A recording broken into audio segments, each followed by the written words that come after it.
Oke pemirsa, nah inilah renungan menjelang new normal.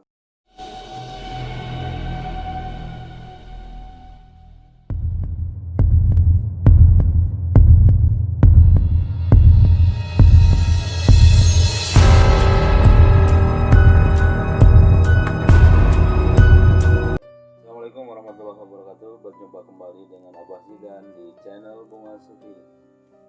Baik pemirsa, malam ini kita akan merenungi kembali perjalanan Kabupaten Galuh yang ke-378.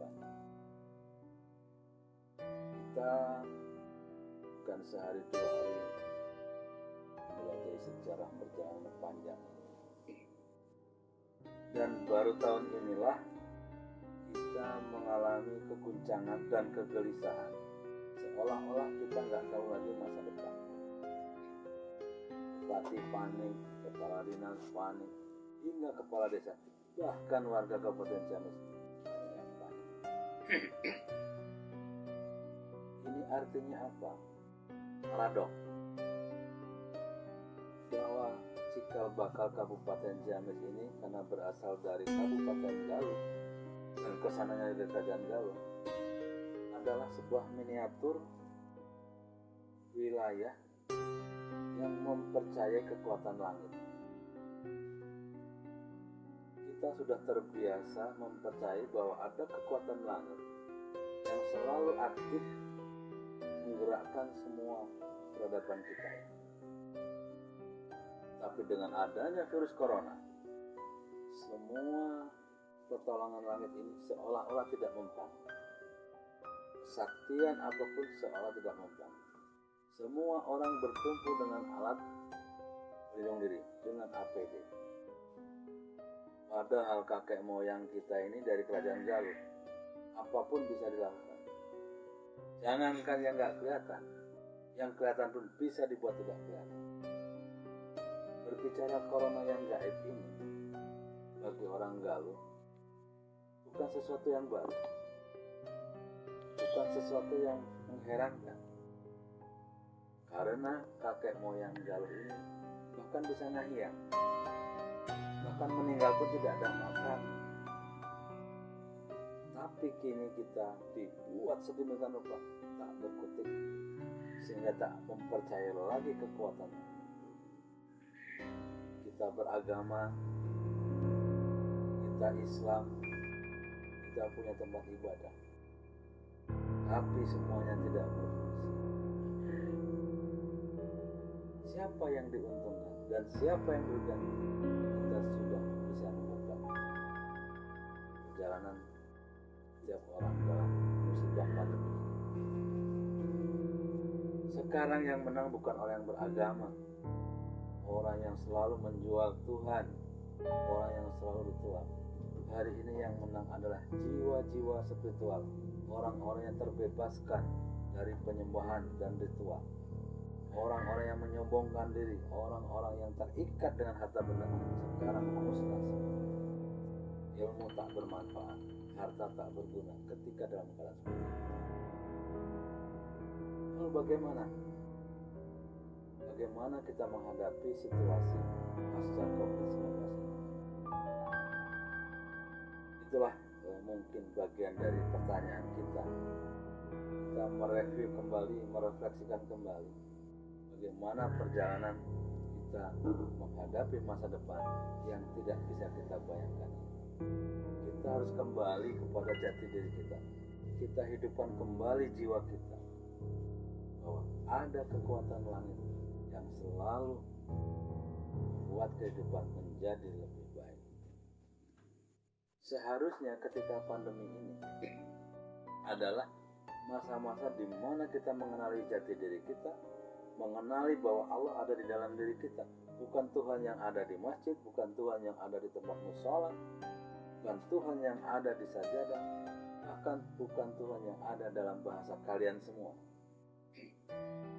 Tapi Tuhan yang sejati adalah ada di dalam suara hati.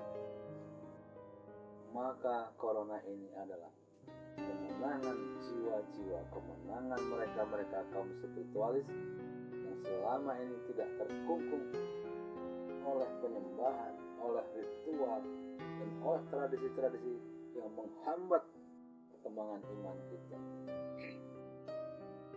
Inilah sejarah yang sangat berharga yang harus kita catat, bahwa corona mengajarkan semua dan semua kehidupan dinolkan. Supaya apa?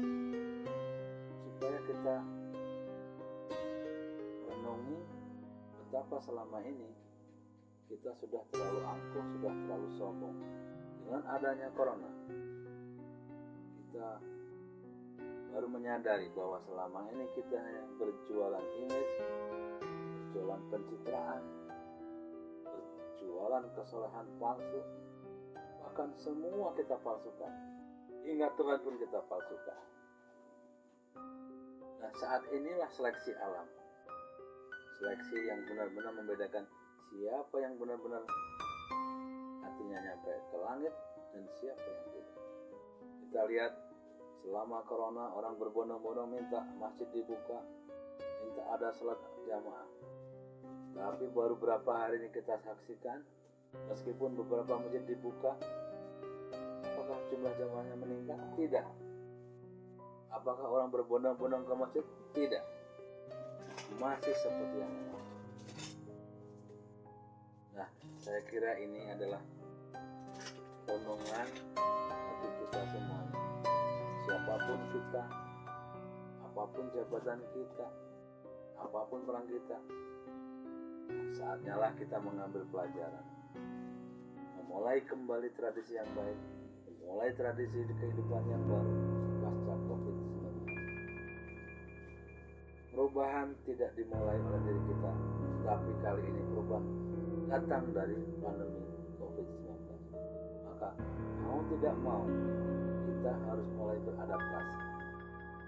Kita tidak boleh sombong melawan. Tapi kita bagaimana menjinakkan keganasan COVID ini dengan spiritualitas. Sebab yang namanya alat pelindung diri, yang namanya masker, yang namanya hazmat, semua hanya ikhtiariah. Tidak ada yang bisa menjamin. Itu hanya alat untuk mengurangi resiko penyebaran COVID-19. Tapi di luar itu, kita juga harus membentengi diri kita dengan kekuatan yang lebih daripada alat. Kita harus mengolah jiwa kita untuk meningkatkan imunitas melalui olah spiritual, olah jiwa, dan olah hati. Oke pemirsa, nah inilah renungan menjelang new normal di Kabupaten Ciamis. Dan saya selaku warga Kabupaten Ciamis mengucapkan selamat ulang tahun Kabupaten Galuh ke 378. Oke, sampai di sini pemirsa. Assalamualaikum warahmatullahi wabarakatuh.